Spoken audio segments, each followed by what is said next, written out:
Here we go, baby.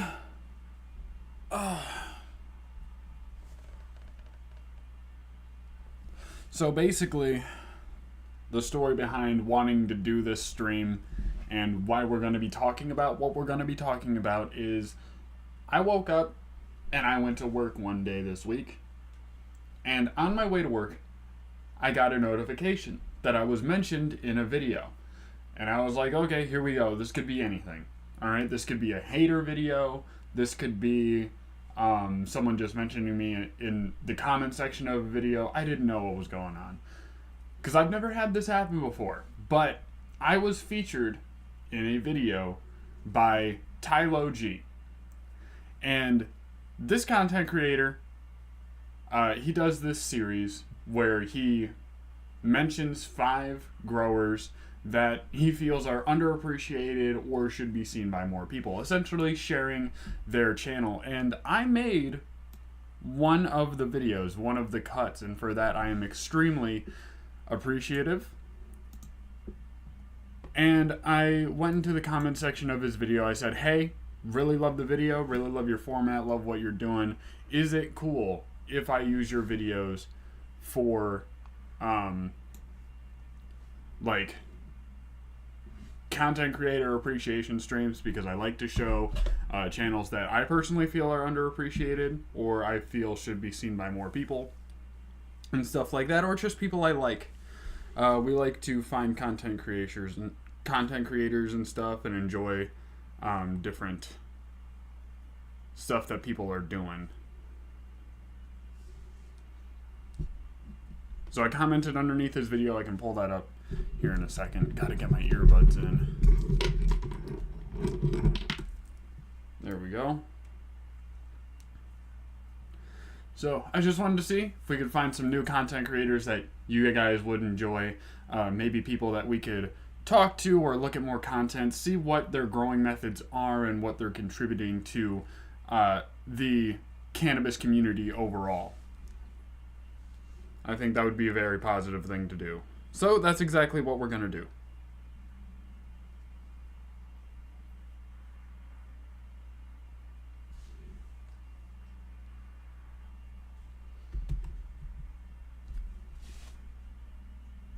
So this is the video I was mentioned in, and I don't think there was a single content creator that I have actually heard of. So I don't know if it was a small channel deal or if it was people who just fly under the radar, get shadow banned, or just I've never seen, because there's so many content creators on YouTube right now that there's no way I'd be able to see all of them.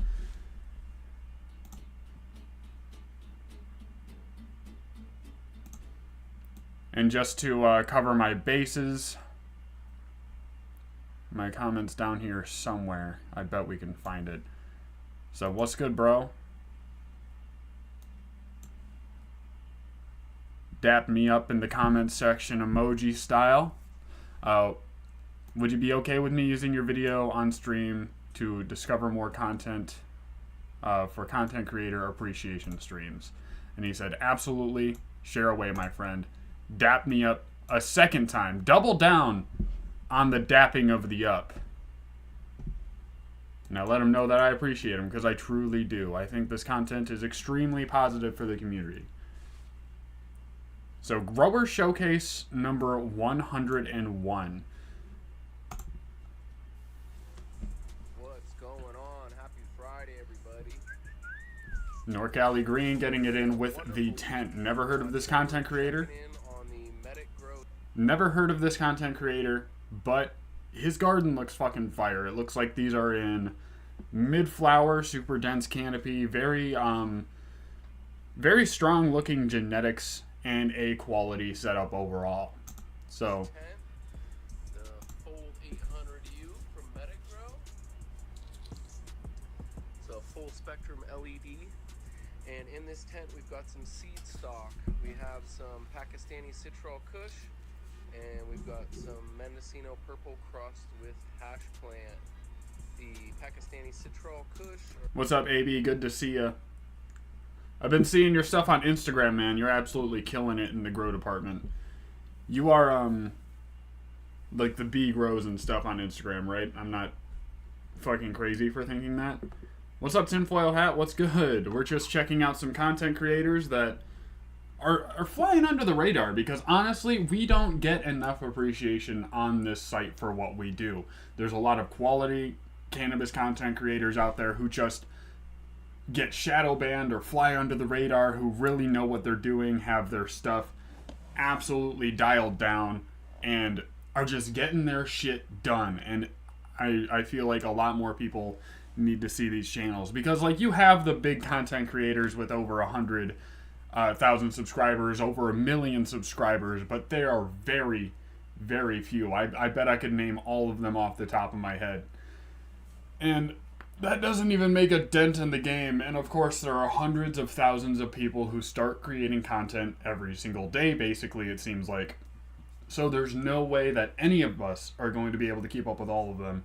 But when you have content creators like Tylo G, go check out his channel, by the way. He's just over 2,000 subscribers. And for what he's doing and having a 101 part series, this is a classic example of being underappreciated on the platform. So go check him out, and definitely check out Nor Cali Grows, I believe his name was, busting out this fantastic garden. But enough of massaging my own ego and talking about the mission that we're doing.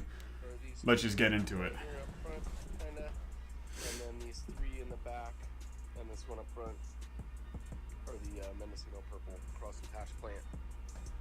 We are sitting in 5-gallon. A lot of the content creators I watch purely for education. For our medium, and we're running Fox Farms. A lot of it gets. These ladies are. One thing I will say about the educational content creator route, like what I'm doing, I feel like we're very repetitive. We talk about a lot of the same things. Even if we do it in different ways, it's still talking about the same concept. If we're talking about different methods that we're doing to achieve the same thing but better, and stuff like that, it gets pretty repetitive. And I also noticed that in the whitetail education, the financial education type stuff that I've been going down. But the reason being is that these people have, they're basically dialed down and trying to perfect their craft rather than reinvent the wheel. So when you have something where you're trying to achieve the same thing, you're going to be talking about a lot of the same stuff, even if it evolves over time.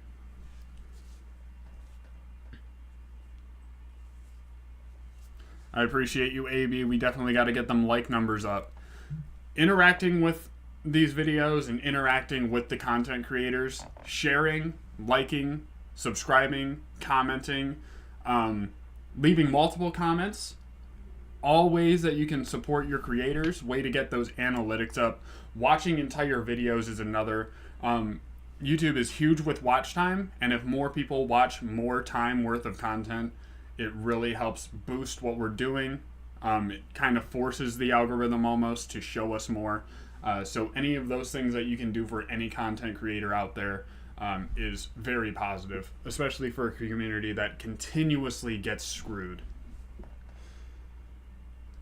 I'm growing, I can give you the lineup. I'm growing 4 Chill Out OGs by Mr. Grow It.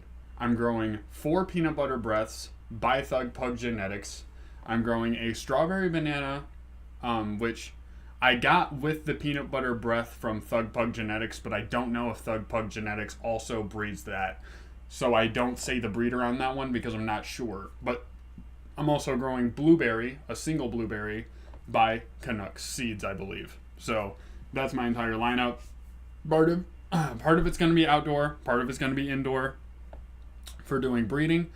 So we're hoping to get some males on this run, but if we don't, I still have more seeds of the Peanut Butter Breath and Chill Out OG, and I still have yet to get a wedding cake, so it's not a complete loss.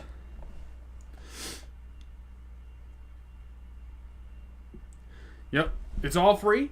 Watching the videos, subscribing, liking, sharing, obviously, and commenting on videos is all free. And another way you can support content creators is joining their membership program that also helps them financially, obviously, and any way you can donate to content creators to help fund the lifestyle, maybe help them in their personal life if they have debt to clear and stuff like that.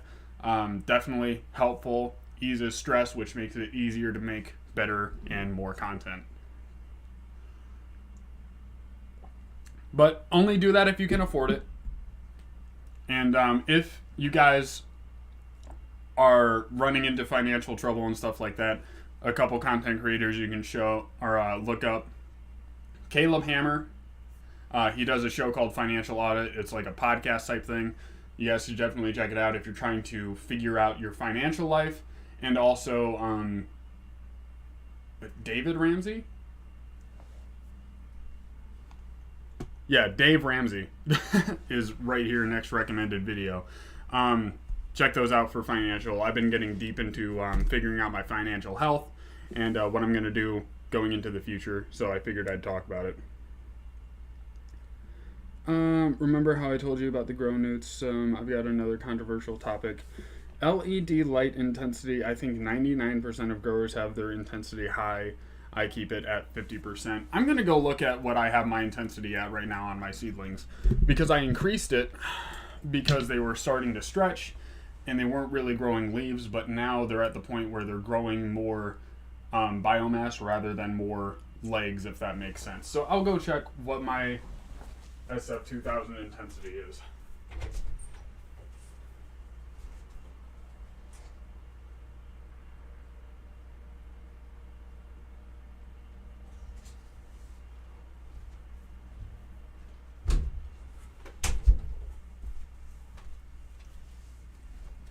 My intensity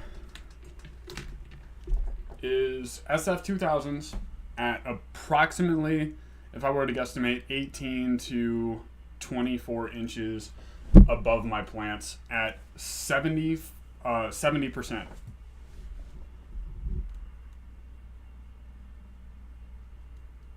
PPFD is more important than a setting. That could be true.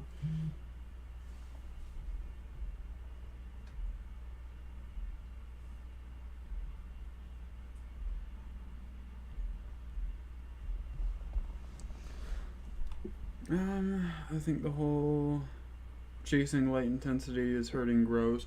It definitely can. But I feel like as long as you're not getting like light burn or causing your plant to stress out, you're likely in a happy middle ground. I don't like when I see grows where the plant is touching the light at any point. That could be the very little amount of old school grower I have using like HPS lights and HID lights.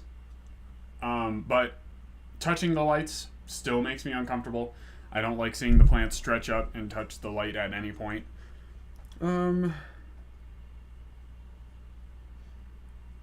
Blaring white light. I don't see a big problem with using white light.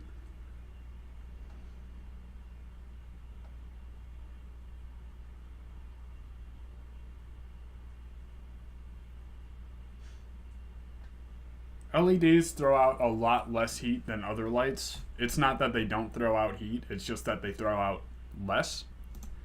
And it's more efficient for creating light than heat. In the flower now, and they're starting to pop off some little nuggies. So nothing crazy at the moment. Looking good though. But they look great. Look very healthy and vibrant and doing their thing. We do have 4-inch intake and outtake, and keeping it super breezy and simple. We got a little broken Vivo Sun 6-inch. That thing ain't oscillating anymore.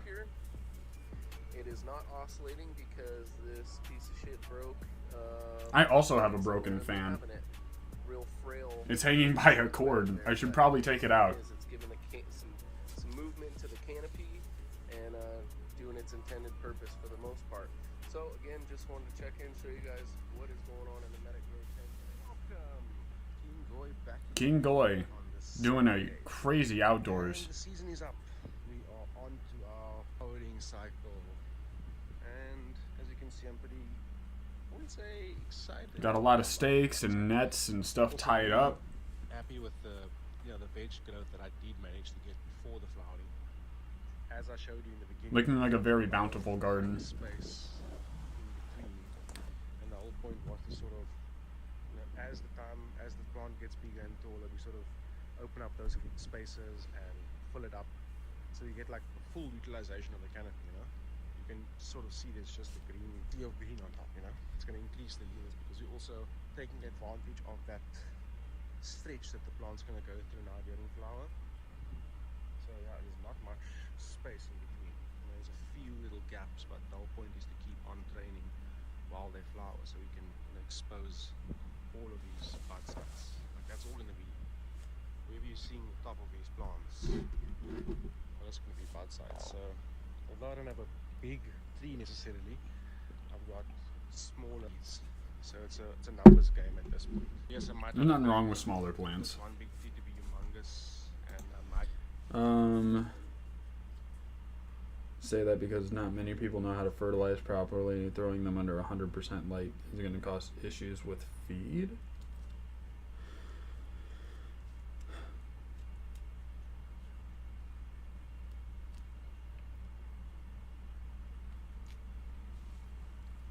What do you mean? Like they're not going to utilize the food properly because they're stressed with light? I'd not have gotten them to be bigger than. Because that's not like always true. No. If it's at 100%, it doesn't. Personally, It does take into account like the size of the light too. Like sure, if you have an SF, like you have a 5,000 or a 7,500, that's going to be a lot more intense than a 2,000. So maybe it's just that I'm used to using smaller lights. But I put the 3 Chill Out OGs under 100% intensity for the vast majority of flower, and maybe their growth suffered a little because of that. Maybe I could have had it at 75 or 50%, and they would have done better. But I don't know. I didn't notice a difference in how they were feeding unless you're purely talking about organics. Maybe that makes a bigger impact. I mean, that's true. You do have to increase the ppm with more light, and the same goes for more CO2. If they have more resources, they need more energy. yeah, I don't think I've really. In all aspects, blanket. So I prepared once upon a time a section to try and grow one huge tree, and then I just got lazy and neglected it. That actually became just a giant hole in my garden, which was then changed into that because it was unsightly and yeah, nothing was growing in there, just sand. Welcome back. Old school OG. Day 21 in the books, so week 3 is done. We're entering the 4th week of flower, and things are looking great. Pretty happy. This is the third. Looking like they just got done being watered, or they're a little overwatered, but they're looking healthy overall. What I've learned from the first 2 to this one seem to be having a lot less things to worry about. Things are going great. These plants are looking beautiful.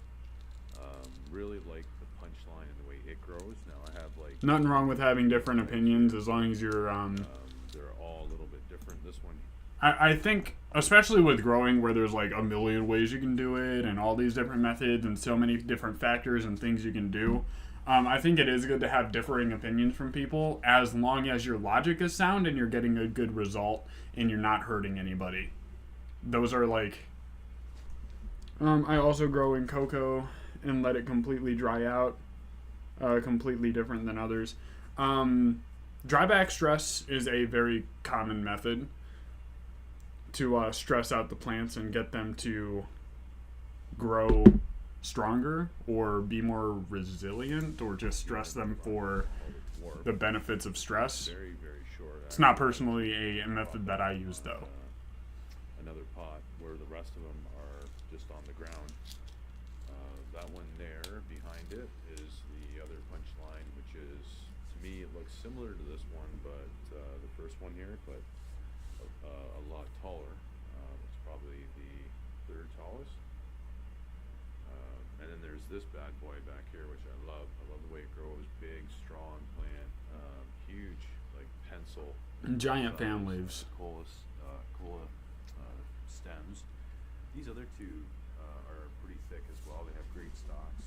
This one too. I think this one here probably has the dwarf here has probably the I think that stalks. But I think that misconception might just come from the fact that cocoa is so much better at draining. It's so much more like aerated than other methods, but you can overwater in anything, except for hydroponics, obviously.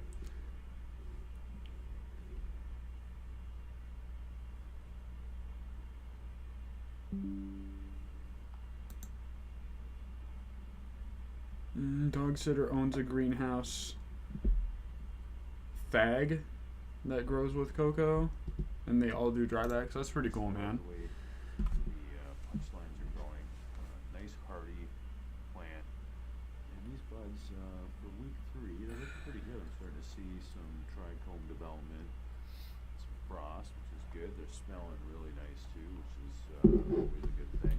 Definitely a good And thing. the front row, Well, it can be a good thing. I'm on Apriciation. Today we're going to take some clones. You know, I always say clones are easier to grow than seeds, and some people have trouble with clones too. So today we're going to go step by step, and we're going to show you how to take clones. I would also say that growing clones is easier than growing seeds. They have momentum because they came off a mother plant that was already growing rapidly, ideally. They don't have to start from nothing, which if you grow from seed, there is a very slow period in between germination and the actual veg stage where they start growing rapidly. So I would also say that growing clones it's faster, it's easier because you basically skip a step, and yeah, I can't really argue with that. I just never thought about it. From a mother to the tray to the tent, and then we're going to show you some other clones that we already have going. If this is the right thing that I'm thinking of, this guy cuts absolutely huge stems to cut his clones from. All our clones here. So we're going to go here and Just absolutely giant branches. step by step, and she's going to do it. And I'm going to explain what she's doing as she's doing it. And we're going to have a little video for you all to learn how to clone your beautiful girls. So now we're here in our clone room. Basically, the way I always ran clones was I wouldn't have like dedicated mother plants to keep in the veg stage for an extended period of time. I would plant a seed, grow it through veg. Approximately week 4 to 6 is when I would normally take clones.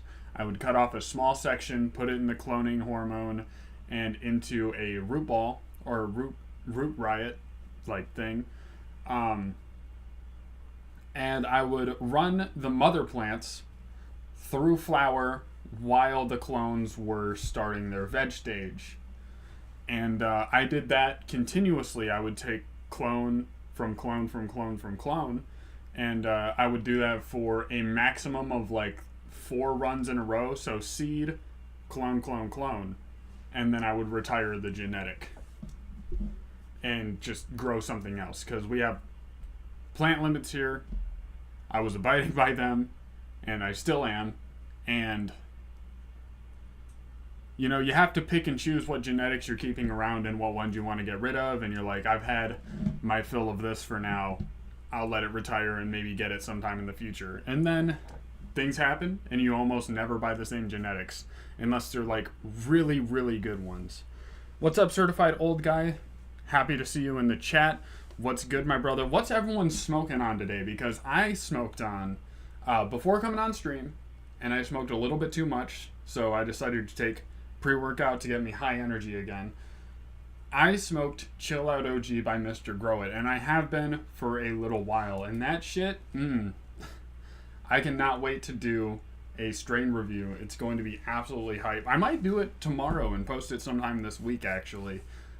So if you want to see that, hey, drop a Chill Out OG in the chat, and we will we'll see about doing that, because it's something I'm super excited about. I've been excited about the plant, and Chill Out OG, spoiler alert, it's not just a fucking name, alright? This is the type of plant that will make you, force you to chill out. Not think about your problems, not give you anxiety, absolutely relax your chronic pain and aches and soreness and everything. And I've been using it as such an effective sleep medication. It's almost impossible to stay awake after smoking too much of this. Tim Yak. Morning from north of 8 Mile. From Valencia, myself. I hope I said that name right. Oh my god, I'm so fucking high. Oh my god, I'm so sorry. I butchered that. I'm gonna read it again. Morning from north of 8 Mile from Valencia and myself. Good to see ya, Tim Yak. Oh my fucking god. And this is the supplies. I hate to be off my game. We're going to kill this plant completely. We're going to take 50 clones off that plant. Good fucking lord. These are our plugs. They're already pre-soaked. And I guess that line didn't fucking hit me the first time I watched it. This is our rooting compound, the Athena cuts. That's in this little thing here. Here's our fiskers and our scalpels and alcohol. That's their cutting board, and this. Crippled Cannabis Cowboy. I'm a content creator. The Crippled Cannabis Cowboy. Doing that stuff really keeps me alive. Props to all of you. Dude, I can fucking relate. Creating content, giving yourself a purpose in life, it's drugged me from really bad places. The fact that this is something where I can be like myself and put myself into a point where I have purpose and there's something I can do if I'm doing nothing else, and make an impact on some people, hearing positive things from other people in the community, hearing words of encouragement and people just absolutely sharing the love and being able to show each other appreciation and being someone else's support. It's all great things that have come from being a cannabis content creator. And not to mention some of the best weed on the planet you can smoke by growing your own. Heading off to the Cannabis Expo 2025 in Connecticut right now. I hope you have a great time. I'm really excited to go to my first cannabis event. I don't know when it will be.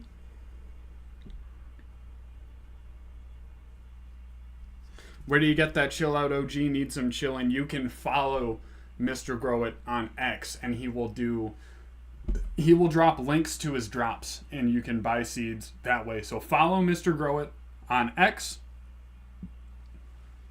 and get very familiar with his website.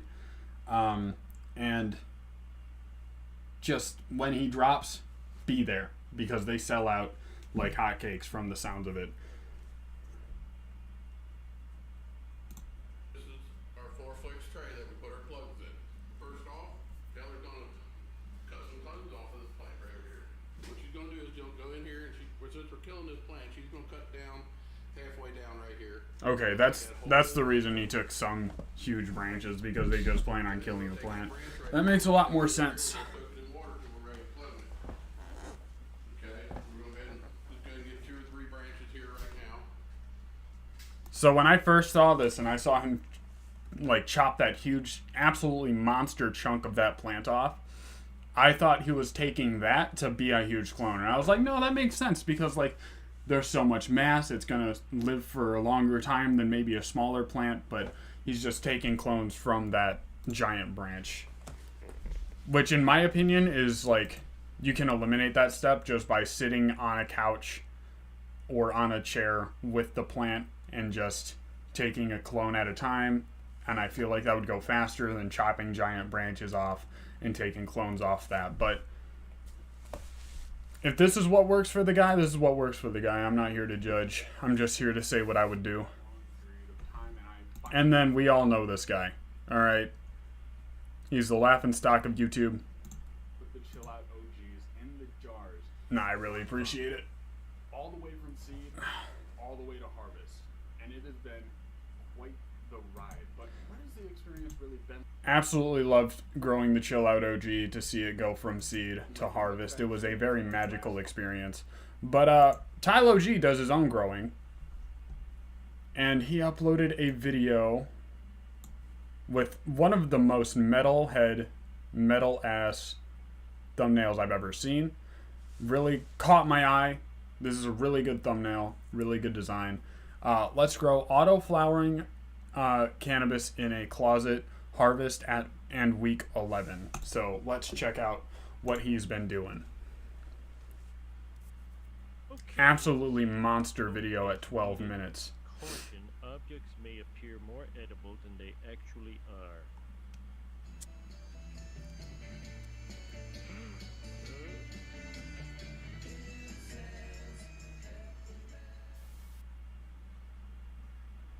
Hey everybody, how's it going? Welcome back. Hope everyone's had a great week. Those are absolutely tall plants. Oh, ladies, fat buds. Got the Stretchy. Dream Rider over here, looking frosty, dying off, doing its thing, you know. Finishing off, baby. Really nice. This one's definitely the. I've had a lot of plants that end up looking like that. On their way to being milky, you know what I'm saying? They're still more clear than anything, but the nugs you can definitely start filling in all over the place, looking really good. A lot of buds. I've never grown autos before, but seeing a plant at this, like, in this state, dying off, but apparently, allegedly being more milky than anything, that's pretty rough, and I think that says a little bit more about the feeding. But I also don't grow auto flowers, so I don't know if it's more complicated to feed them, or if he's just having trouble dialing in his stuff. I can't remember what week he said he was in. She seems like a bit of an easy trim, so that'll be good, except for like the ones down here that got a lot of leaf, but a lot of trichomes. A lot of trichomes. This one over here is definitely done. The Caribbean Dream. Look at this beautiful nug on this. This thing's Also so looking lush. like a pretty rough plant. Robitussin. If you don't know what Robitussin is, it's just cough syrup. If you ever had like cough syrup from the store, it smells like the grape version of that. It's delicious. Look how nice it looks. It sounds like a good smelling plant, though. Nice and frosty all over the place. Yum. Cannot wait to try this one, Fat Bud. You nailed it on this one. I'm definitely going to grow that one again. For sure, not mess it up. Alrighty then, day 73 over in the Alienverse Triangle tent. Look at this one. Dead. They both look dead. Yeah. Fall hit them in the face with the. Yeah, they're looking pretty rough. Come on down here. Look at this. Look at all this stuff. Getting a little crispy. Some of the fall colors still looking good down here and all these other ones, but get some of those out of the way. The nugs though are like chunky, rock hard, falling over. Looking really good. This thing has been done for. The buds themselves are looking really good. It's just, See if I can find it. I would say his actual, like, nutrients something. Nobody will believe me as I laugh at their plants and flower. It's probably not that they don't believe you. You kind of come off a little abrasive sometimes when you talk about it, but there are some people who need to be critiqued and they're growing a little bit, and realizing your own failures is how you, like, grow and whatnot. But sometimes we can realize that we are blundering and be able to critique ourselves without, like, backseat growers also who are in the comment section. They're like, oh, you need to do this, that, and the other. And then, meanwhile, like, you're not someone who understands the entire picture because you're not in the garden every single day. You're not in their garden every single day. You know?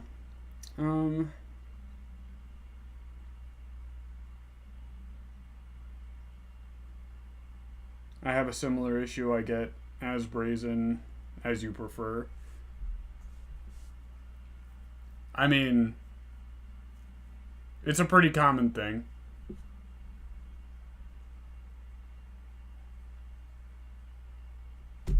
That's fair enough. Being a little bit more scarce with the newts and stuff. I just followed a feeding chart, and I think that the Chill Out OGs are lighter feeders. So I probably didn't need to feed them as much, but, you know, I grew the plant from start to finish. I created a quality product. A lot of things went ways I wouldn't prefer, and I didn't hit every single mark. But the bare bones truth of the matter is, whether I took other people's input to heart on my garden, or whether I understood my own issues or not, which I do, and there's a lot of things I need to work on for my next grow going forward. That's the only way I'll get better. But I still grew a smokable quality product that works really well for what I need it to. So I don't want to say I don't take it seriously, but I don't take harsher criticism very seriously. I don't really take it to heart. I don't really get offended. I don't think too deeply into what people say about me because they don't understand the whole picture. They don't understand me completely. I don't understand them completely. A lot of it is like holding up a mirror to yourself type thing. And it's like, if you're critiquing someone super harshly, I think that says more about you than it does about anyone else. But no, I agree. It's definitely better to start low, go slow, with toking for the first time or toking something you haven't before, giving your plants nutrients, start low, go slow, get your shit together. The same principle goes in the gym. If you've never been to the gym before, you're not going to bench 225 pounds on your first try. You start with like 90. One little, let me see, where is it at? I know it's around. Oh, here's that one little yellow thing, one nanner. I looked all over the whole plant. There's one nanner. That's just because I should have chopped it a while ago. The trichomes are definitely in the amber, about 30-35%, but I wanted the one next to it to be done, so I could just chop them together. That makes sense. Finally. Plants will grow nanners. Plants will grow nanners if you push them on too long, because that can be a sign of stress and that they're trying to last resort breed and make the next generation. These plants do have that ability. Jack's 20-20-20, Dynagrow, etc. at a quarter strength each time. Everyone's got their own methods and nutrients they use. Personally, I use Remo nutrients, and I'll start out with a half dose when I'm feeding for the first time after the plants start looking a little bit yellow, because they're running out of that nutrient that came in the seed and is in the soil in the first place. Or if you have tap water and it has some nutrition in it for the plants to use, it won't be a high enough dose for a long enough time. So start with a half or a quarter dose, whatever you prefer, whatever you're comfortable with, and then move up from there a little bit as the plants start to grow, become more healthy. Just give them a little bit at a time. Milky. Whole plant, even the ones down here. It's fire. Very, very tricked out. Very stinky. Not as like fruity or pineapple as the other one, but like, you know, the rotten kind of smell you get. Still kind of fresh. Gonna be good stuff. Let's chop it down, but not today. We're gonna do it in the morning. I'm starting 4 autoflowers right now.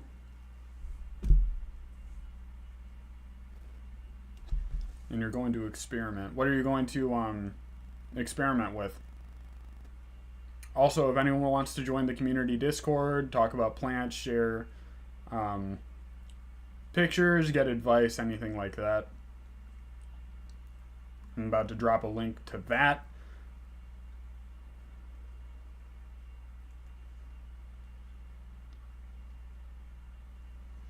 And also, one thing I'm going to be doing on this run, since I'm going to be breeding, it's going to be very, very weird not harvesting at the normal time and having to wait an additional 4 weeks before I can chop that plant down and take them seeds out. I'll see you ladies tomorrow.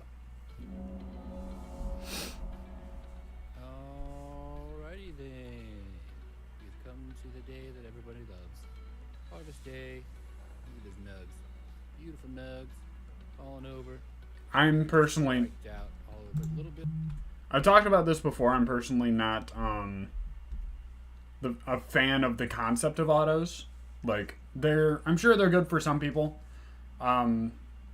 If you want to cycle through a bunch of different genetics and you're not worried about finding something you want to keep, then I would recommend going with autos. Short life, can be high yields, not a lot to think about really, and just harvest when they're ready type thing.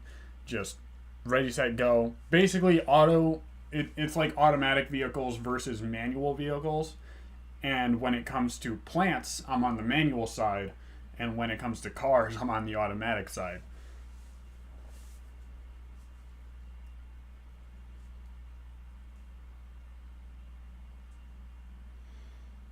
Freaking out about 2 weeks in. Also, I'm not touching them. So you're not doing any training or anything? That's what I'm going to be doing for this grow. What medium are you growing in, Tim? That's a good question. Thank you to Ricky Bobby Williams for joining the Discord. Highly appreciated. I hope you have a good time on there. And everything, 'cause I let them go a little bit longer than needed to. But I love seeing the plants that the community is able to produce. still, I really hope it A lot of them are better growers than I am, so I appreciate their input, they got. and I appreciate seeing genetics that I otherwise would not have heard of. Like it snowed in here. It's gonna be a bit of a hassle getting all the, once they get a little bit of dead leaves in there to trim it, but There's a lot of dead leaves, my guy.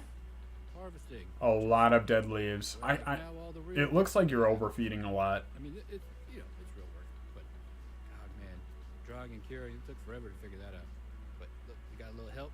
We got a little help from our friends, right? I got my humidifier down there, 1850 humidifier.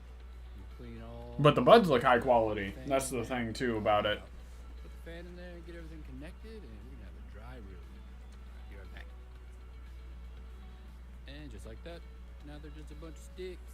Back here, the whole plant fit on one. I did a little bit on chunkiness because my humidity's been, it's been. Two lower, Fox right? Farm soils. I hope those are treating you well. It doesn't dry too fast. Yeah, too fast.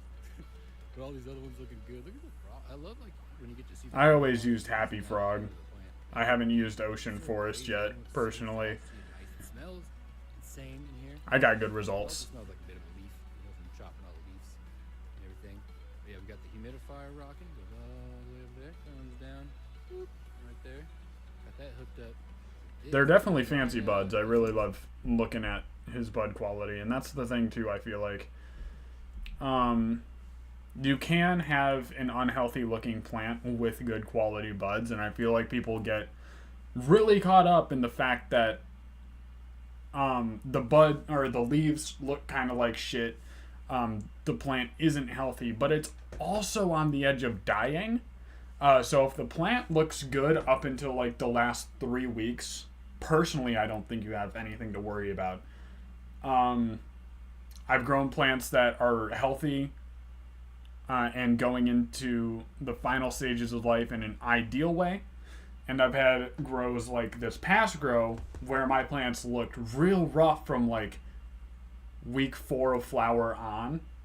So approximately 4 or 5 weeks, they're just looking really rough. But I've also had good quality product from both. But yeah, I think people put like way too much emphasis on the nutrients, and I think the biggest thing when it comes to the nutrients is like the money save and also having an aesthetically pleasing garden other than the buds themselves, because the buds can look good and be good without the plant looking good. But if you want an ideal scenario, you're obviously cutting back the nutrients a little bit, maybe flushing the plant to get rid of excess, and then going in and having a healthy plant. Google search, Budzilla method.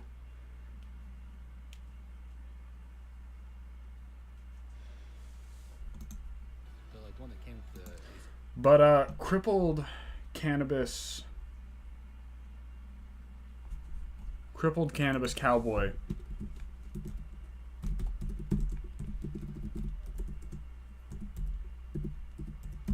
From chat. I'm gonna go let my dog in real quick, and then we'll check out Crippled Cannabis Cowboy, who claims to be a content creator as well.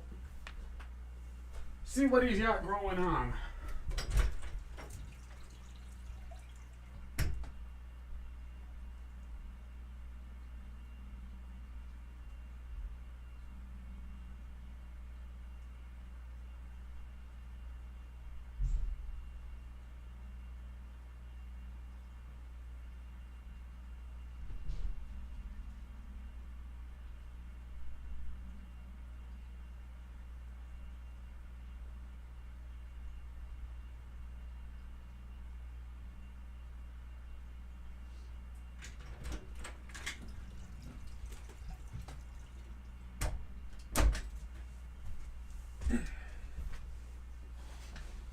All right, I'm back.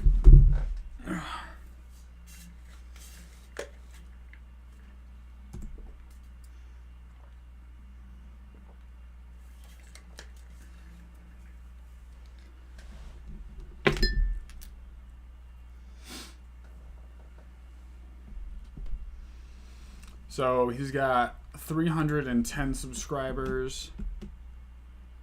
How long has he been posting? Let's go videos. Oldest. Been posting content for 3 years.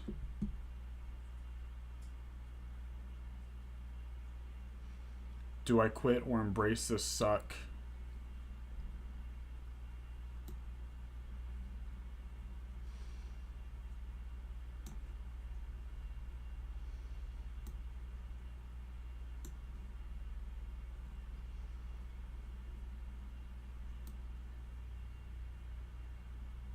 Does he do motivational content? Does he do cannabis content? Seems like he does a little mix of both, which is cool.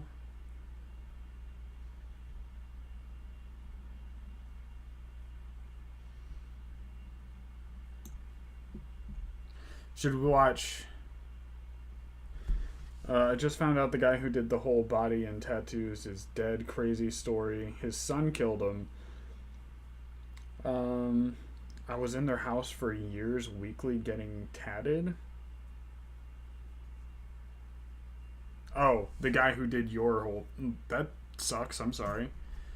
That sounds really fucking tragic.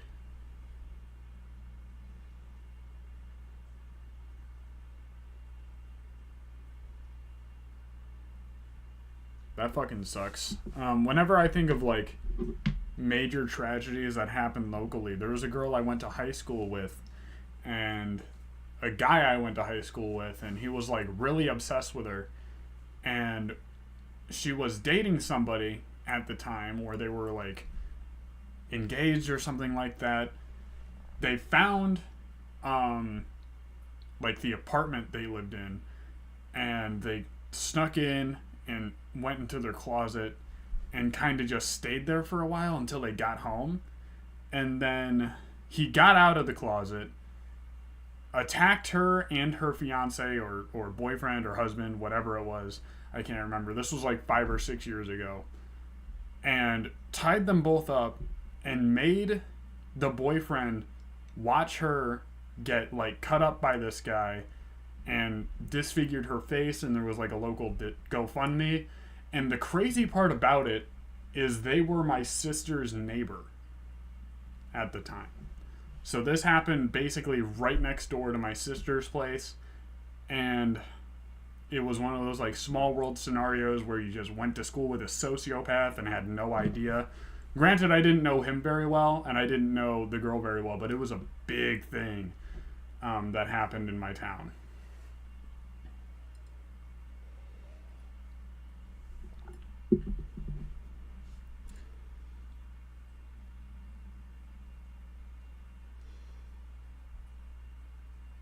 Yeah, that's fucking crazy.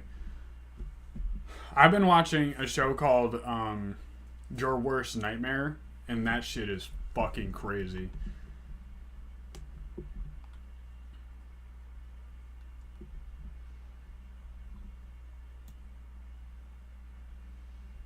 It doesn't seem like he's doing, like, growing content. I don't see any...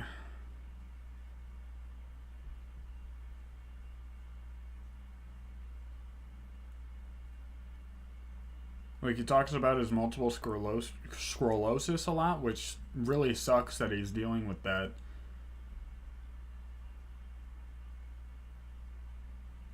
And then he goes into, like, a lot of his personal life, and I don't want to share something that... Like, obviously he's publicly posting these videos and all that stuff. Let's see his cannabis journey. A little short.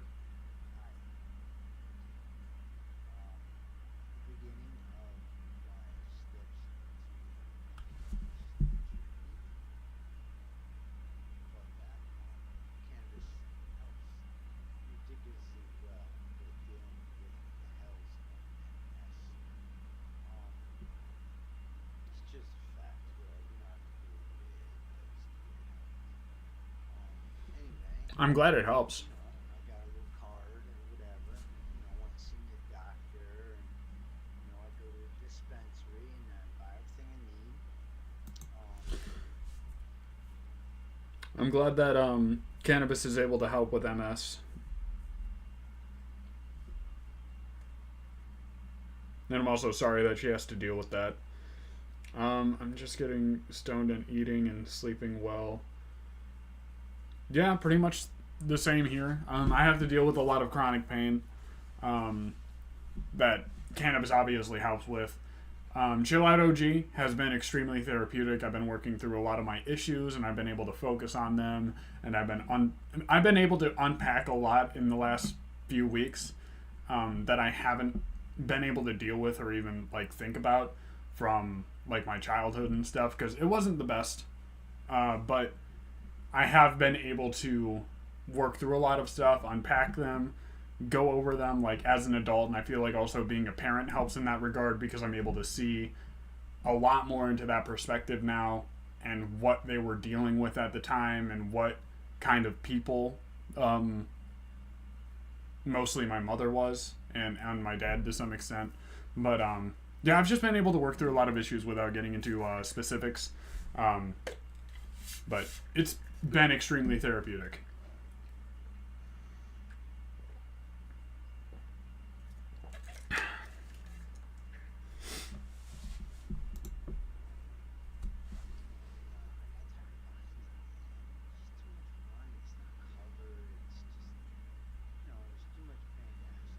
I feel like we can all relate to that. It's just too much money, even with a medicinal card.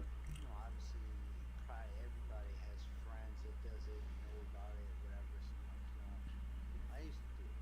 Hell, now I'm trying again. Just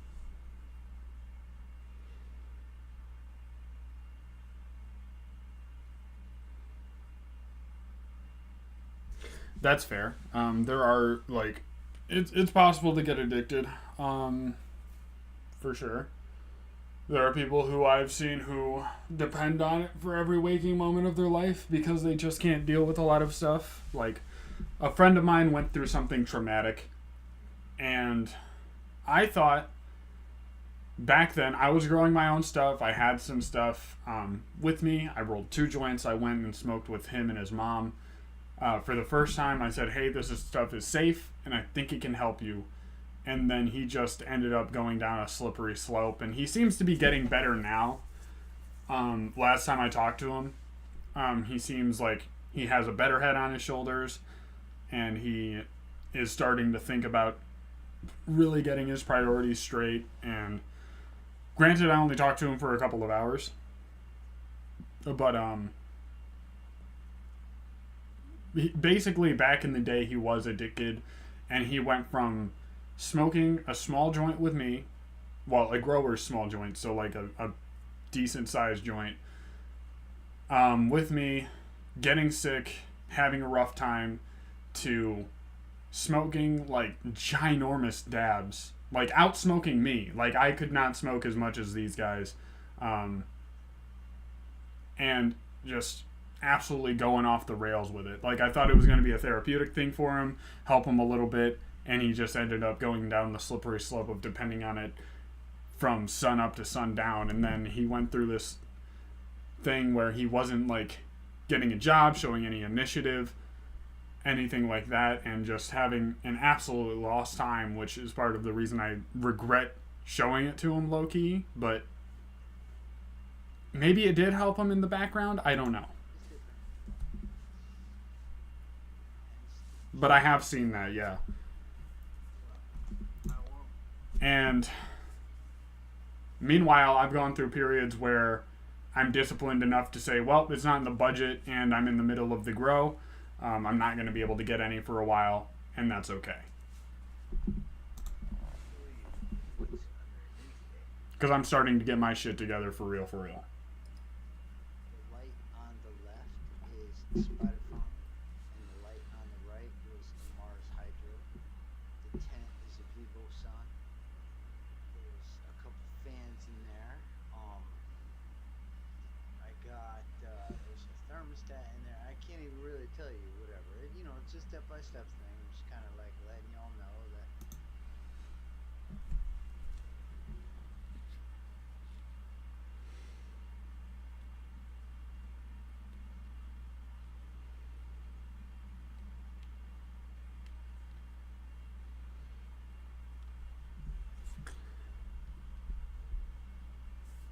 Valencia and I stopped going to AA meetings after 28 years because I just couldn't be honest about using weed and not say anything, and that don't fit there. Not saying it ruined my life. In fact, I've gotten promotion after promotion, but it's an addictive thing. That's true. It doesn't ruin anyone's life, but if it's something you feel like you have to use, I would argue that that's partially addiction. It's not always a bad thing. It's not going to ruin every aspect of your life and all that shit. It's not going to... You're not going to smoke weed and then have the weed boogeyman come and fucking attack you. Like, it all comes down to personal accountability. But if you are looking at your use and you're looking at it from the perspective of, I need that thing,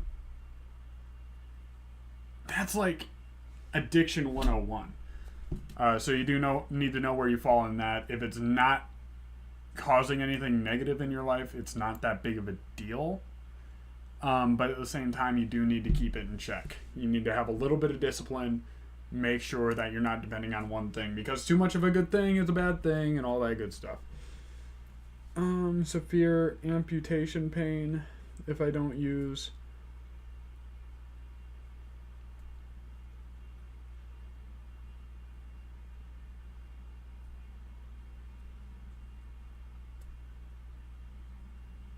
Yeah, that's a lot different. Using it for medicinal reasons to ease your suffering, that's one thing.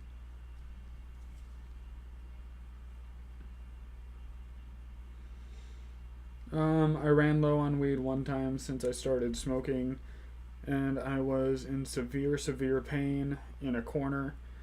I couldn't even speak to people. Yeah, that's a lot different. When you're using it for a medicinal reason, like me with my chronic pain, it helped me work through things and actually be able to like get up, play more with my kid, have a more like less distracted way of living.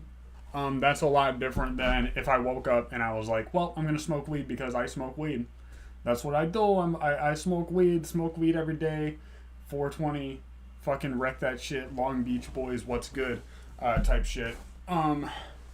And then you look at the other side where I don't depend on weed because it's weed. I depend on weed because it actually helps me live my life like a normal person, are two very different sides of the same coin.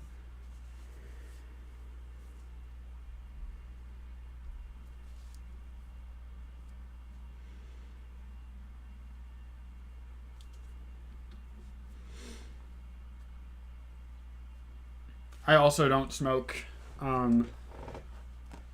before work because it affects work negatively. I feel like when I'm at work, I really need to be at work, and I can't be slacking off because cannabis cleared my mind of something. Especially smoking Chill Out OG, it's hard to it's hard to really articulate things. It's hard to think quickly, which having a lot of anxiety. I'm not saying I have an anxiety disorder. I'm not diagnosed with that. I haven't talked to a professional or anything like that, but I do experience what I feel like is an abnormal amount of anxiety on a regular basis, which has gotten better since my early 20s and teen years. But I feel like I need to be able to think quickly, be able to work through problems quickly to be an effective worker.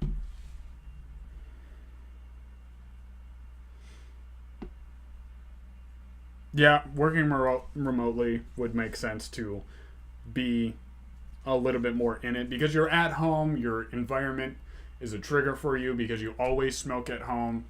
That's a very psychological thing too.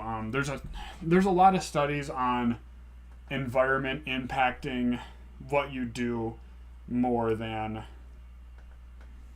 what you do Okay, so the example, I don't know how to say it in an abstract way, but say you use a hard drug, for example, but you go to a resort that's supposed to help you get clean and you don't do it while you're there, or you do just enough so that you don't die from withdrawal symptoms.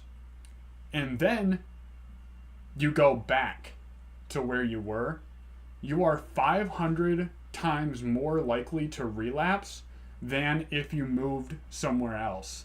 So basically, the theory is seeing the same environment and seeing the same triggers and interacting with the same reasons you were doing the thing will cause you to use again like 500. I don't know the exact numbers, but it was astronomically high amount of likelihood that you're going to use it again. So basically, being at home where you smoke all the time versus going to an office where you never smoke, it's a lot easier to not smoke at the office than it is at home because you're used to the environment dynamic psychologically.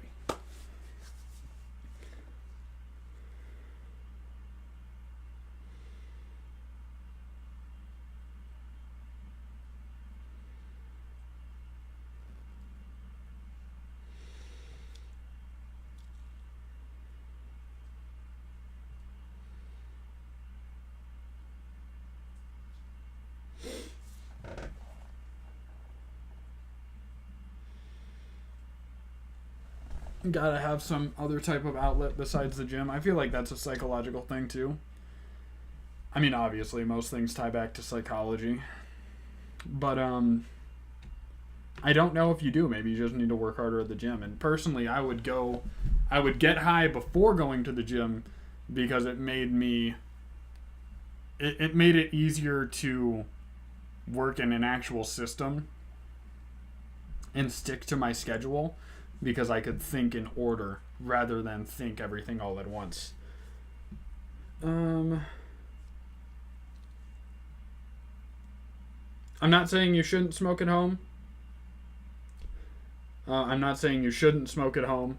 All I'm saying is if you smoke at home, you're way more likely to smoke at home than other places where you don't smoke very often or don't smoke at all.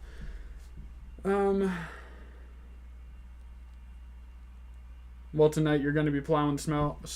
That's fucking, yeah, relatable. We've been getting a lot of snow here as well. That reminds me I need to roll my joints before work. No wonder all the speed bumps are...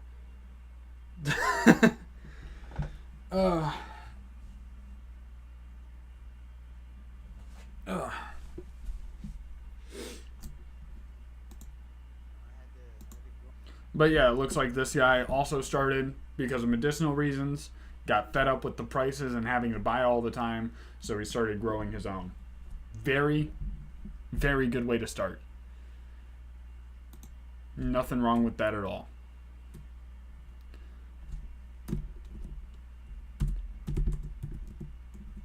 The next one was NorCal Grow, I believe his name was. Right? The first one that was featured on that one video. NorCali Green. Let's see what he's got on his channel. Okay, boys and girls, this video is going to be a little introduction to my growing channel. Okay, introduction to the growing channel. Let's check it out. New house, new setup, Whoa. new year. Okay, boys and girls, this video is... Yeah, I forgot Southeast Lower Michigan's supposed to get snow too this afternoon. Yeah, we're all getting snow, baby. They're passing it out. They're giving it out for free. We're just starting off, new house, new setup, new year, super pumped. We got a killer lineup from Dark Heart Nursery here in California. So this is going to be a medical garden this year. Medicinal, let's fucking go. Purple Romulan, which is one of my absolute favorites. It sounds fun, like a fun name. Also got strawberry banana here. That's one I'm growing, baby. Here we've got blackjack, and later we'll get into the description of what these are cost like and so forth. But we're just doing a little intro video right now to show the babies. These are about 2 weeks old. these cuts from when I got them. So they've been vegging under. You started because of the growing prices? You mean like what you would save rather than buying it at a dispensary? Because like, that's not why I started growing. That's not purely the reason, because I didn't really understand the biggest. I didn't understand the difference fully at the time. I grew because I have such a huge passion for this plant that I couldn't imagine not growing it.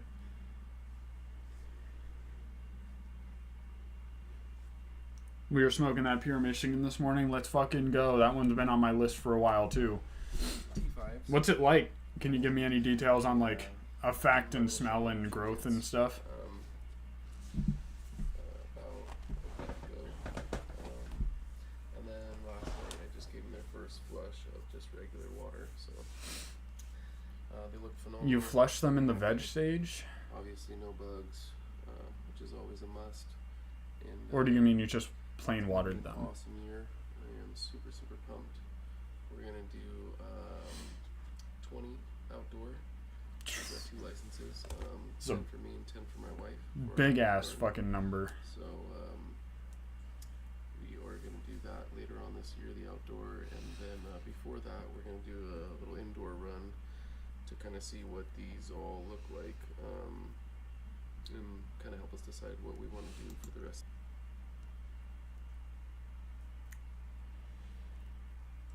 Yeah, no, that's right. Well, I'm sorry about that.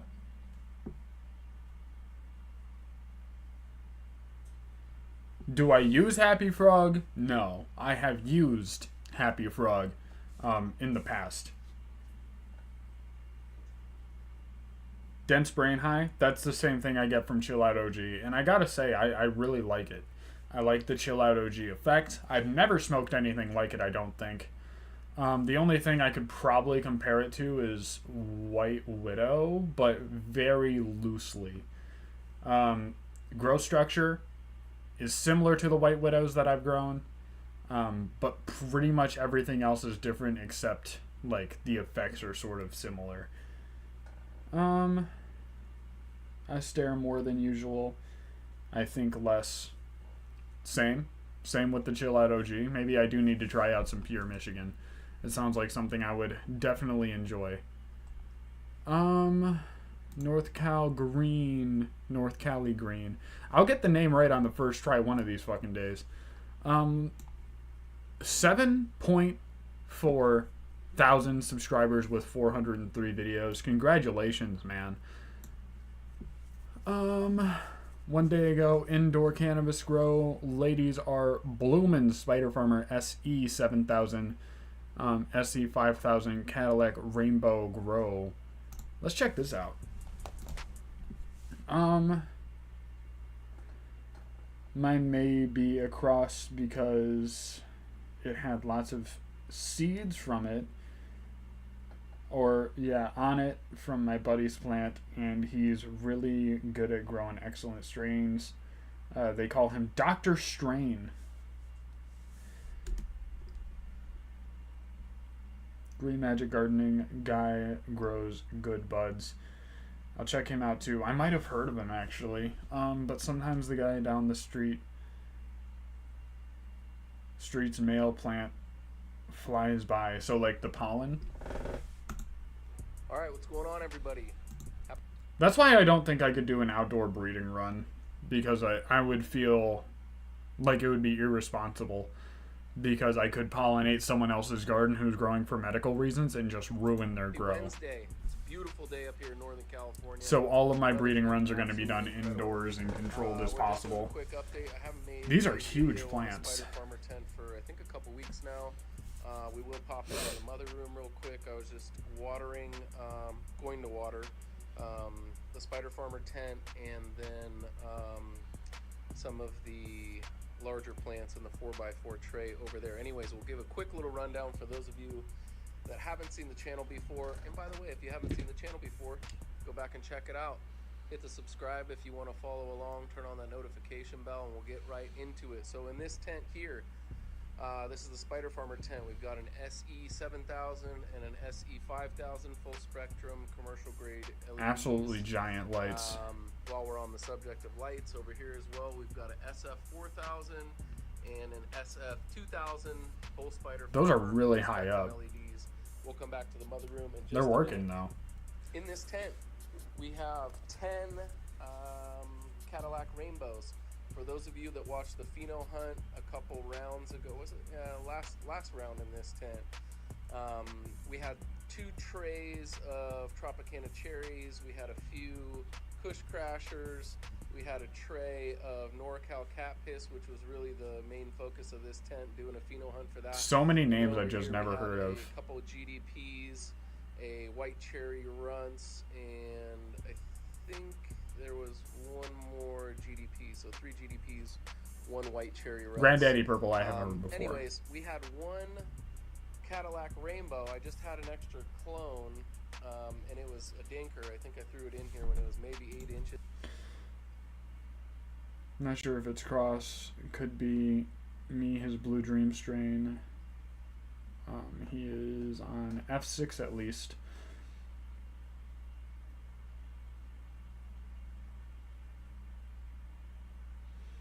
Having an F6 Blue Dream sounds awesome. I wonder what that would actually entail though when it comes to genetics, because I believe the ones I grew were probably like F3s. They seem pretty common, but it was just Blue Dream blanket. Didn't really know that much information about it. I didn't really know the F, like how the generations worked at the time I was growing it, so it would be really interesting to see what that would be like. Couple Blue Dream strains from dispensaries didn't do shit for me. Dispensary weed is garbage a lot of the time. Not all of the time, but a lot of the time. But I was kind of, it was all small plants that we did for the Pheno Hunt. I wasn't trying to do anything big. I was just trying to, again. We have a dispensary down the road that I got apple fritters from, and it's one of those strains. And also, like, there was like a s'mores one. And those are just strains that you smoke and you get from the dispensary, and you're like, could you imagine if I grew this? Could you imagine how good this would be if I grew it and it came from my house?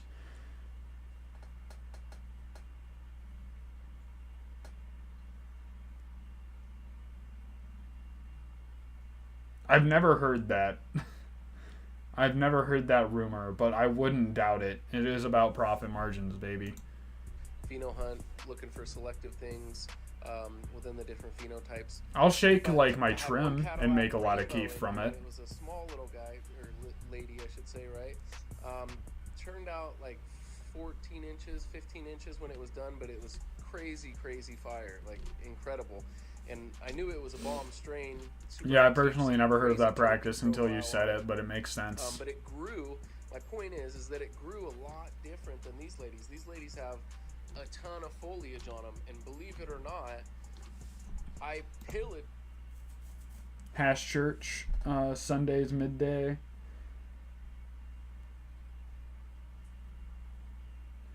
I try to let her get past 6 feet anymore.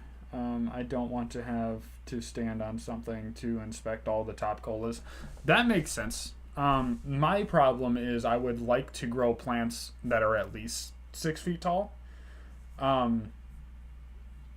But I'm also tall enough, if I like bend the plant over a little bit, I can still look at the plant. I stripped these like hardcore a couple.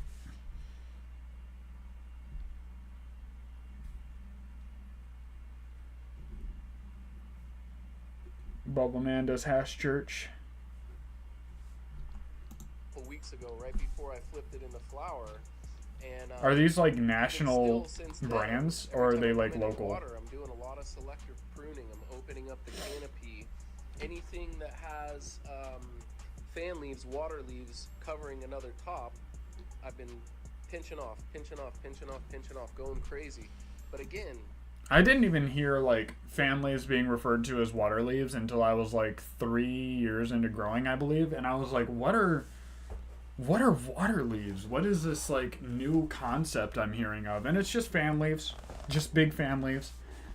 They call them water leaves because they hold a lot of water, because the more massive the plant is, or the more massive the mass is, the more water it can hold. Who would have thought? Still, the foliage is lush, lush, lush.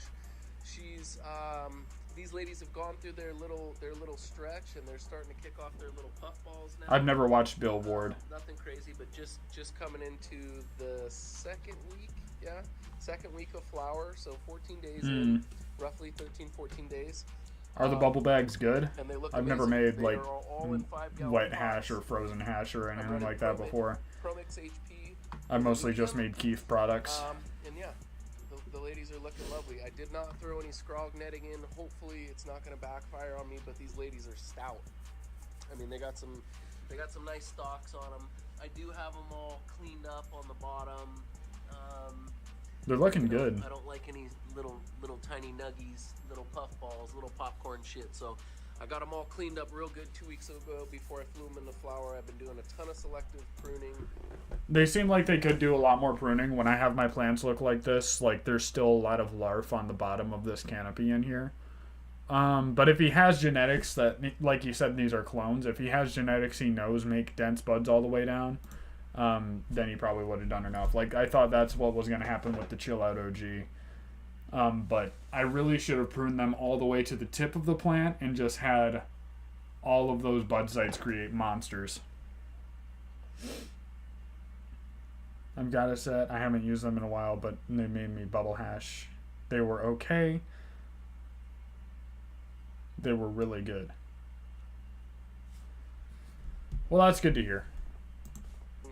Again, with getting rid of the water leaves, fan leaves, to make way for I also lollipop my plants for that reason, but also to help with yield. This run's gonna be killer. I just wanted to pop in, show you and guys how overall the tank is health. doing. Like I said, it's been a couple weeks since we've made a video on it. There are a lot of benefits that come with pruning We do have and some lollipopping. space left up top if we need to bring up the lights, but if I don't see any negative effects on the plants, I'm going to keep them as low as possible. That's usually the This good side's a rule little of bit thumb, higher especially with here. We've LEDs. got this smaller plant, a little bit smaller, I guess, than the rest, but she's still plugging along, doing her thing. So, ladies are looking great. We're super excited about this run. This weed is just incredible. Yada yada yada. I took out the shelving unit, shuffled stuff around, cut everything way back. These plants in here, I mean, you couldn't tell that I cut them back 2 weeks ago, but they were just massive. I was running out of space, so I cut them back.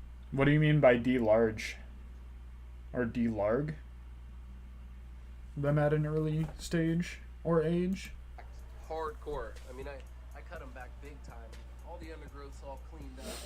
But yeah, there was plenty of space about 2 weeks ago in between all these, but it's filled right back up. So I'm going to de-larf. take a bunch. Personally, at an early stage, I wouldn't, unless you mean like in the flower room you're de-larfing them, which is a good thing. But if you're talking about like de-larfing them in the veg stage, I don't think that's as big of a deal.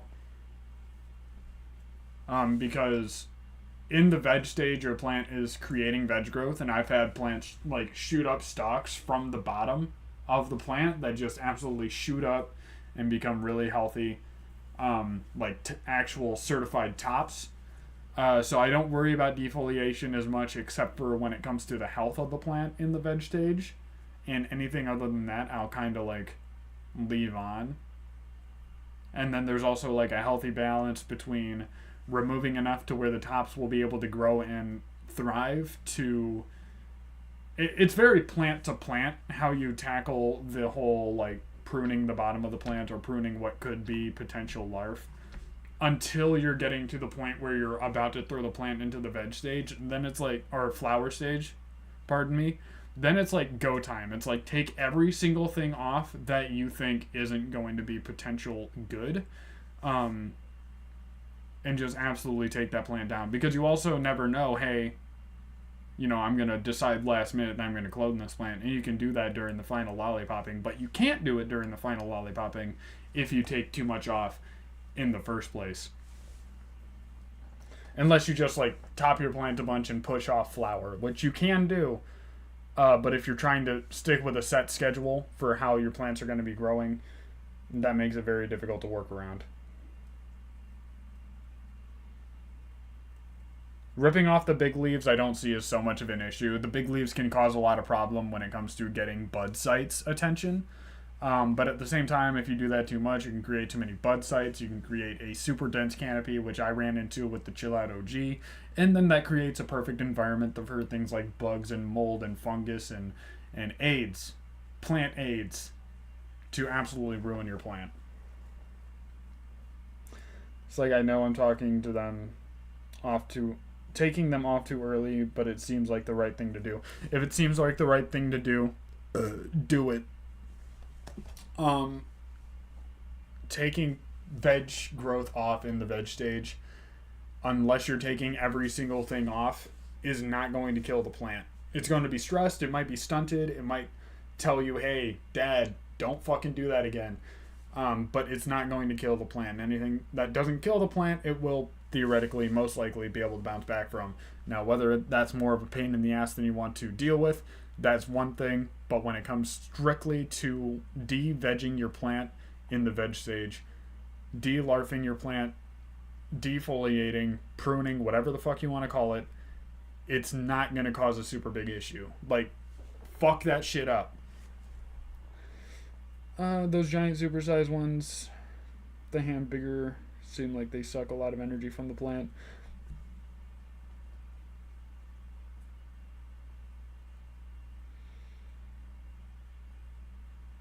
But the thing is, they're like powerhouses for giving energy to the plant because they're able to utilize more nutrition, they're able to utilize more light.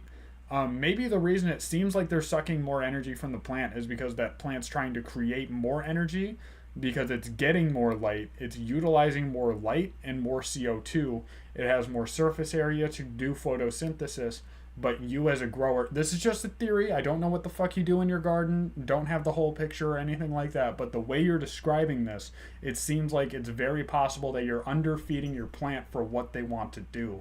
So I would recommend, if it seems like your plant is losing energy, its metabolism is slowing down because it has bigger leaves on it, it might be time to up the doses of nutrients or do some type of top dress or give it compost tea, whatever is appropriate for getting that plant more nutrition in your way. And then if it burns, back off again. But if it doesn't burn from you increasing the dosage and it seems to help the plant, maybe that was the issue.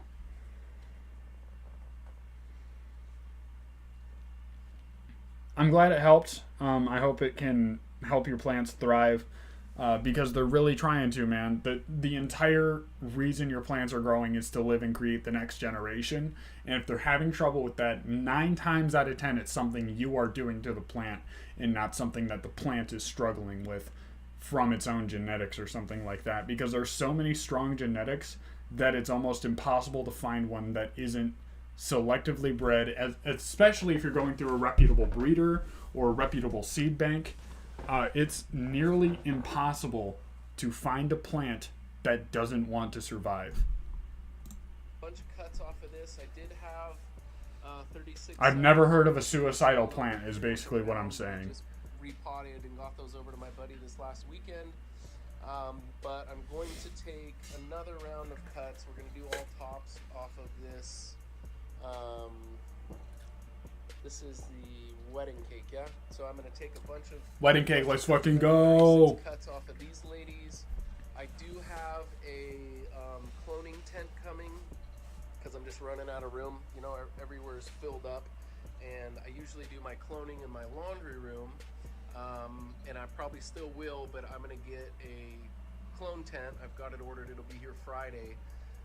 Get the clone tent set up in there so they just got a nice environment. Not to say it's not nice in here, but the clone tent will definitely be higher humidity, which will be better for the clones overall. I'm going to take this SF2000, throw it in that clone tent. I'm going to get... And actually, I'm glad you brought that up, Timyak, because now I just came up with a video. And I don't know if I want to spoil it, but basically, ever since I started growing, a little while into my education, I came up with something mentally called the growth triangle, is a name I just came up with for it. Basically, your growth triangle is light, nutrition and water, and wow. I just had the light, nutrition and water, and air, basically. Air quality, CO2 saturation, photosynthesis, all that stuff. And if all of these are balanced, it kind of looks like a triangle within a triangle that are exactly the same and proportionate. And the closer you can get to the edge of each one, the more optimal. And if you have that balance, you're going to create a healthy plant, basically, is the principle. So if you want to see a video about that, you want me to write down notes, get stuff in detail, definitely let me know. Just say, like, plant triangle, growth triangle, something like that, and we'll get that out. An ancient Acapulco gold seed that came up with miniature bonsai-sized plant. It struggled early on. That does happen. If you've ever seen The Fifth Element, that's it. What is The Fifth Element? Is that like a movie? I've got 3 more of these SF4000s, so I'm going to hang up an SF4000 in here, take that SF2000, throw it in. What's it about? Man, I've never heard of it. Is it like a old movie, or is it decently recent? I don't think I'm going to knock anything back, just this wedding cake, which is just crazy vigorous growth on this wedding cake. Like I said, I took these back real hard. You can see some of them are still pretty pruned up. You know, these Cadillac very healthy canopy overall. Well pruned up, but very good stuff. Check out NorCali Green. Go see what he's doing in his garden. Hit that subscribe button. He seems to know what he's doing, especially when it comes to growing clones. Hash plant in Pakistani. Critical Kush.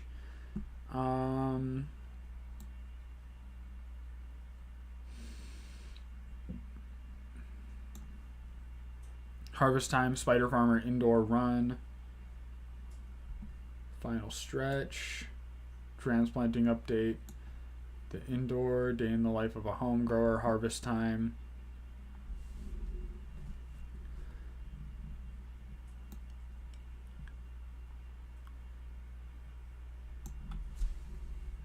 Bruce Willis, some woman that I don't know the name of. It's a pretty good movie, man. Neil deGrasse Tyson talked about it.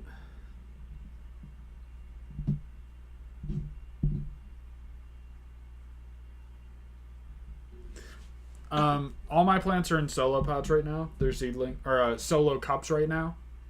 I start all my seedlings in solo cups.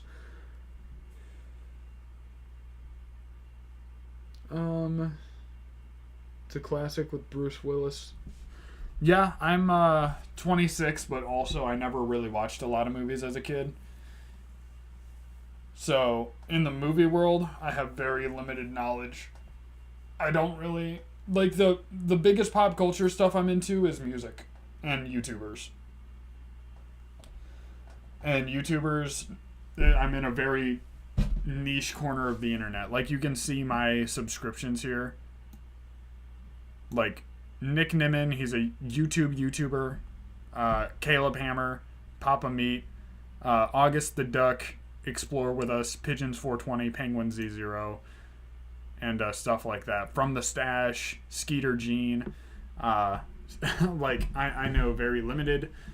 Oompaville is also on there somewhere, but I'm very limited in pop culture when it comes to movies and TV shows. Like, I didn't even know Jennifer Aniston from Friends. Like, I didn't know her name because Rachel from Friends. Hi, good morning. Like, when I'd watch a show, I wouldn't get super deep into, like, reading the cast names or anything like that. Or be sure to see The Fifth Element. We have Octopot, Old Style, and 5-gallon soft pots. Good stuff, man. I'm probably going to grow all of my plants in there that I keep inside in 1-gallon pots, do a small thing, where I just see how they grow and I breed them and make a bunch of seeds and just turn those over really fast as I can. And then outdoor, I'm going to try to grow a couple pounds. I'm going to make those the yield plants, Saturday to everybody. We're out here. the in the garden. medicinal use plants. All we've got left over is this haze and a few branches off. And basically, my goal is to make peanut butter breath F4s that I can use for my growing project that are a little bit more catered to me in the genetics department and what I want to see in my plants. The 5-gallon sub-irrigated planter inserts off Amazon work amazing. Also, by the way, if you've ever used SIP, I've never heard of SIP.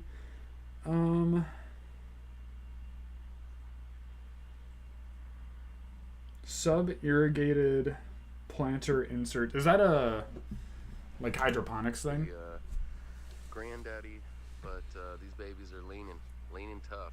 Dude, those plants are huge, man. So most of these colas are all done skis and ready to pull. Thankfully, we've got a big storm. Well, I should say it's a week-long. This is the kind of yield I want to get off my plants. Like, I want to grow a couple pounds to last me a while as I go through the breeding project. This is the last of the granddaddy that's hanging up. She's ready to go. Looking nice. Little bit of purple. Okay, so it's like an auto watering system. Crazy. Most of it will probably come off with trimming. Good stuff, man. It's always good to see branches better with ways this for stem plants to left utilize over. nutrients She's and got a little be purple healthier. coming through on her. Looking really nice. Covered in trikes. Glands are swollen. Looking proper. As you can see. Grow in the summer here in Michigan, and it has to last us all year. That's a hell of a fucking bargain, man, because, well, I say bargain, hell of a gamble would be the right word, because what if you have a terrible summer where your plants aren't able to grow? What if something awful happens? I would try to, even with 12 plants, I would try to grow something that would last you a long time, like get something high yield that grows well in the climate and grow a ton of them. If you have your medicinal card and you can grow more plants, grow as many plants as possible, so that your use can last you multiple years. And I hope you have a really good quality environment to store your stuff in, because if you run out with your situation, you're kind of in trouble.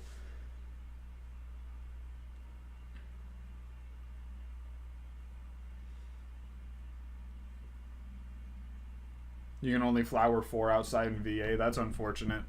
Here in Michigan, you can grow 12, but you have to have it like locked up, basically, which kind of sucks, because that kind of requires you to have like an outdoor like thing to grow in. Ricky Bobby Williams, Growers Mindset, a pretty good channel for beginners.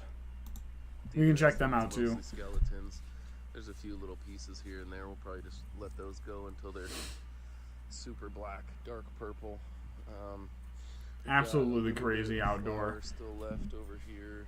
Massive, On healthy this plants. SFTOG cross with 6-foot fence along our yard with grass and stuff all growing through, so you can't really see it very well in the summer. If it works, man. Just hope you don't get in trouble, you know what I mean?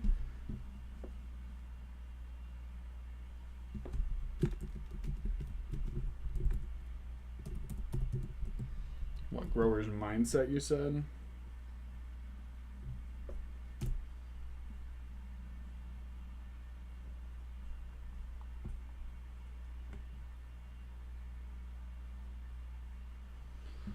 Keep getting told 3 in VA.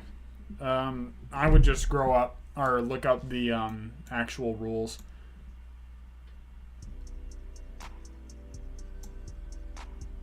Yo, what? So this is a plant I want to grow, blueberry muffin. I saw Mr. Canucks grow it. I think personally, based on what I know of it, it would definitely be worth growing unless he's specifically talking about triploid genetics. I can't remember if this is one of them, but I'm pretty sure it is. Yo, what is going on, girl? Tinyak, as long as you're cool with your neighbors, I wouldn't worry. Yeah, most of them won't rat on you if they're cool with it. I have massive GSD. Nobody comes near my yard. And also my neighbors are cool. The lady next door to us is 80 something years old. She used to store weed for bikers in her house. They're pretty cool around here. Fuck yeah, dude. Hope Absolutely y'all are beautiful doing plant, by the well way. and growing well. Now, Gromies, after growing autoflowers for over 2 years and getting one CBD photo period grow under my belt, I decided that it was finally time to get absolutely zooted. For my first ever type 1 cannabis photo period grow, I need an extra special strain that would be worth growing. After looking through hundreds of photo period breeders and ultimately being overwhelmed with the pure amount of strains and lineages, I decided to go ahead and look at one of the most well-known breeders, Humboldt Seed Co. After looking at Humboldt Seed Co's strain catalog online, there were 2 strains that caught my eye. Blueberry Muffin, an F9 staple strain with apparent true blueberry terps. I'm really excited to grow it. I want to get my hands on it so Mountaintop bad. Mint, a semi-untested strain, but boasts a unique, extremely minty terpene. That sounds like a How good one. am I Mountain going to Time grow Mint or this Mountain plant? Tip Now Mint. that I've decided on Top. Blueberry Muffin, Fuck. it's time to I can't decide even speak how I anymore. want and have to grow this plant based on my grow environment. For my first Type 1 photo grow, I decided to apply the absolute easiest, fail-proof grow method that I use for autoflowers with... I really don't think they're looking for people for extra plants, especially flush with fentanyl. Oh, with the streets flush with fentanyl. Yeah, a lot of people don't fucking worry about weed. When weed like first became legal, one of my cousin's friends was pulled over. She was 17 or 18, which is under the legal limit for marijuana. She was driving. She was doing like, I believe she was speeding. She was like doing 30 into 25 or something. She gets pulled over. A cop notices a freshly packed bowl on the center console just sitting out in the open. She's shitting bricks, probably sweating her ass off. And the cop's like, well, it's legal now, so whatever. I can tell you didn't smoke it. Have a good fucking day. And that was the extent of the interaction, from what I heard.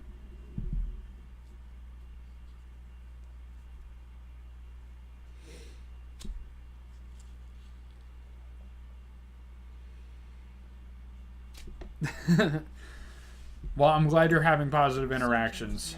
Since this is a photo My stepmom got arrested just for having like, what, probably a couple grams grow. in the back of her car that were just like mixed up in sawdust. Like, this was back in the day, but it was absolutely wild. And they were like, nope, you had marijuana in your car, so time to get arrested. Now for this grow, I decided to start them in a 1-gallon fabric pot using only Roots Organic soil. The reason I choose this soil is because Roots Organic has the perfect amount of nutrients for at least 30 days of healthy growth. The 1-gallon pot container also fits the shape of this 2x2 seedling / veg tent perfect and gives me a chance to transplant into new / more soil later.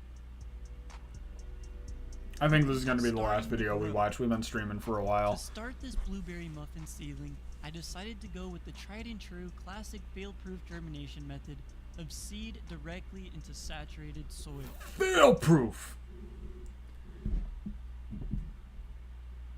Roots Organic has green sand, and I love it. What is green sand? I also add a humidity dome to help keep a more humid microclimate since I live in the desert and it's very dry. That's fair. I put mine in a After clone less than dome, 72 and I hours, didn't put the them in their blueberry final muffin pot seedling to sprouted start with, above ground completely. or even a larger Once pot the than a seedling solo has cup. sprouted, I remove the humidity dome because leaving it on can cause damping off from a too humid environment and a higher chance for mold to grow over. 2 weeks after Maybe I should take my germination, dome off the then blueberry muffin at plant this is point starting to get settled into this 1 gallon pot. and put a humidifier in there. After 3 weeks of growth, it looks like the plant is pretty much close. My stuff isn't showing signs of damping off or anything like that. But I have had the clone dome on there for a while. So maybe I should just open the vents a little bit more.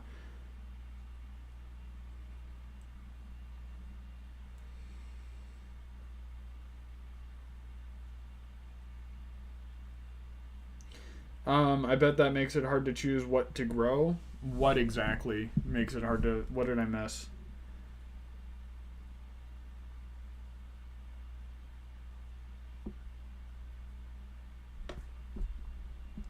Hulk's breakfast are no joke. I've never heard of those two. And has 6 nodes, which is a sign that it's time to start training this plant. I decided to top this plant to provide a nice bouquet shape with minimal training effort.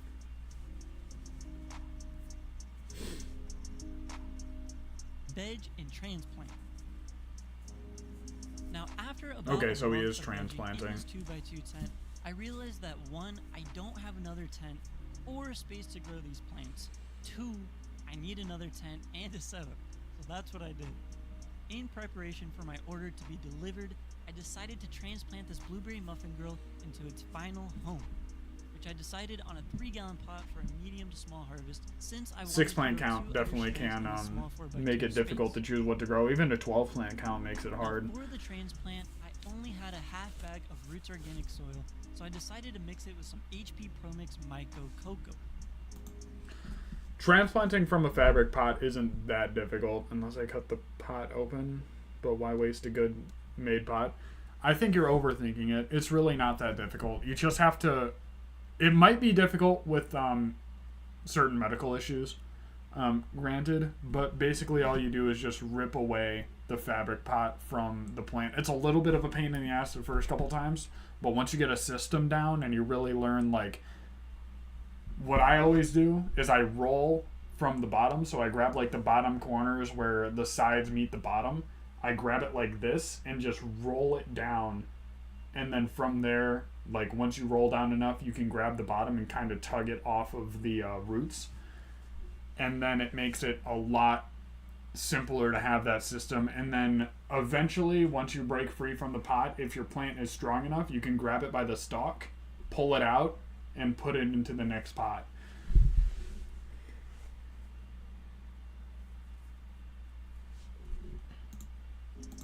And as for traumatizing the plant a little bit, it's basically just root pruning. So it actually can cause a healthier root system because it's more expansive after pruning the roots and ripping the ends off. Because the same thing happens when it meets the end of the pot. It'll air prune and it'll cause all of this growth back here. Let's say it ends right here and my hand is the pod, right? It'll stop growing right here because it doesn't like the light, it doesn't like the oxygen, and it will cause all of this root back here to grow those micro hairs into their own separate root systems. So you get an expansive root system that's actually really healthy. And if you rip that off, you can cause the rest that has been root pruned to have a more expansive network. So it's just like topping in a way, where you top the top of the plant. It causes stress temporarily, but overall it's healthier for the plant. But if you don't feel comfortable doing it, by all means, don't do it.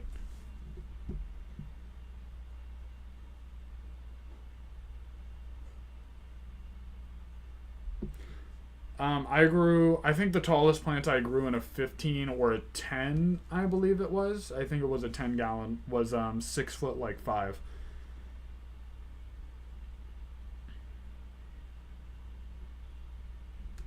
More CO2 and more light. Yeah, it's also a big space thing because theoretically you can veg a plant for as long as you want inside, but the thing is, like, you run into space limits and you just don't have enough room to grow the plant. Soil mix, it's time to transplant. I think is the biggest factor. I just lightly scrunch down the top of the pot to the bottom until I can pull the whole plant and medium out.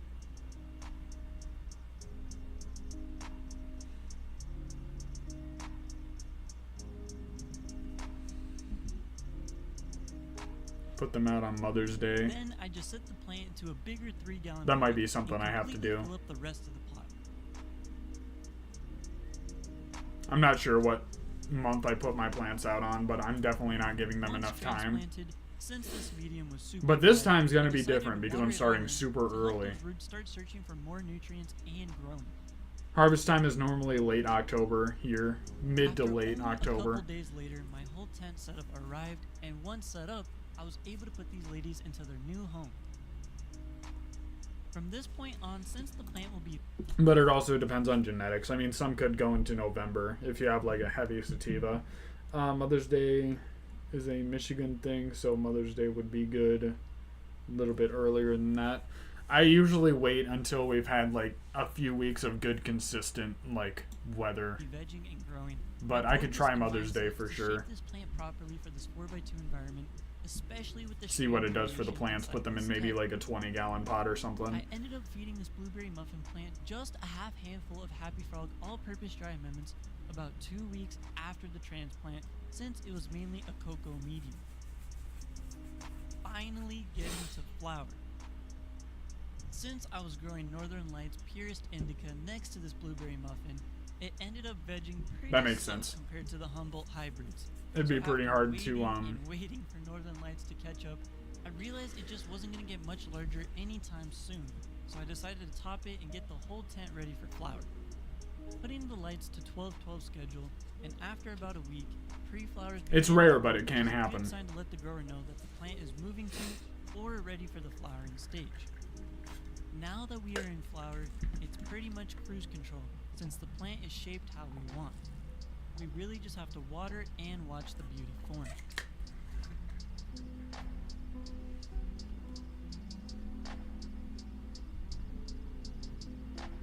After being in flower for just over 3 weeks,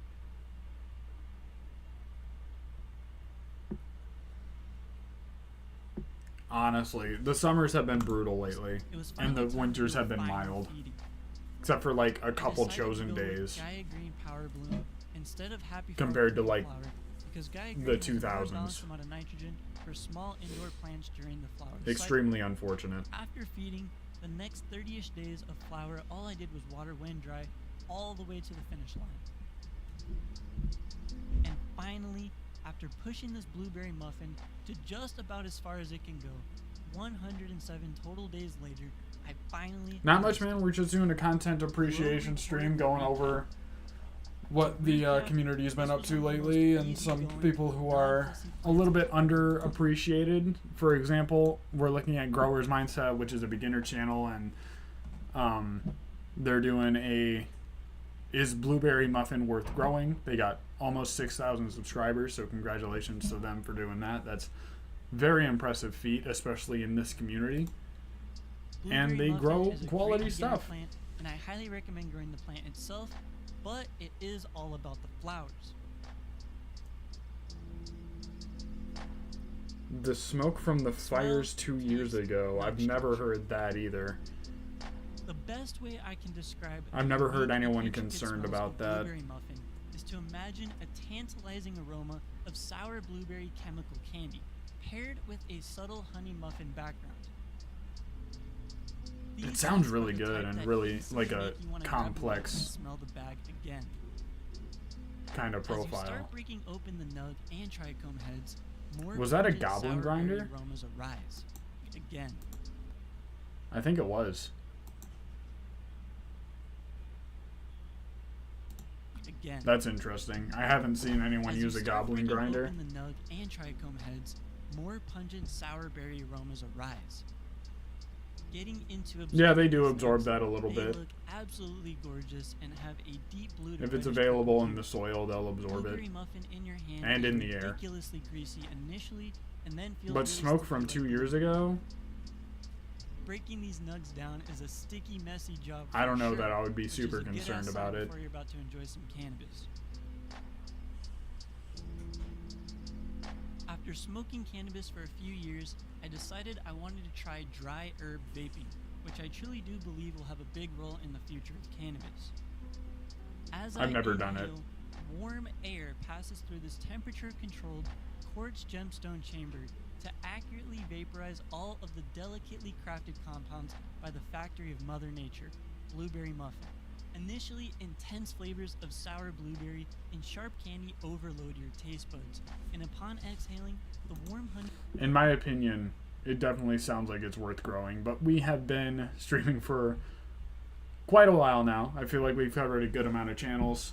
Got the good, bad, the fantastic, the underappreciated. But I will see you guys this coming week. I will be posting a couple videos, getting back onto my normal schedule. If you came in late, go ahead and watch the VOD and go see what we were doing while you guys were doing the whole life thing. The last plants I chopped this year was November 22nd. Dude, that's a long time to be growing. I hope they turned out well. But I will see you guys next time. Hey, thank you very much for joining. If you're completely new to the channel, don't forget to hit the subscribe button. Leave a like on your way out. Drop some dubskis in the chat. And also let us know what channels you guys are going to be watching after the stream.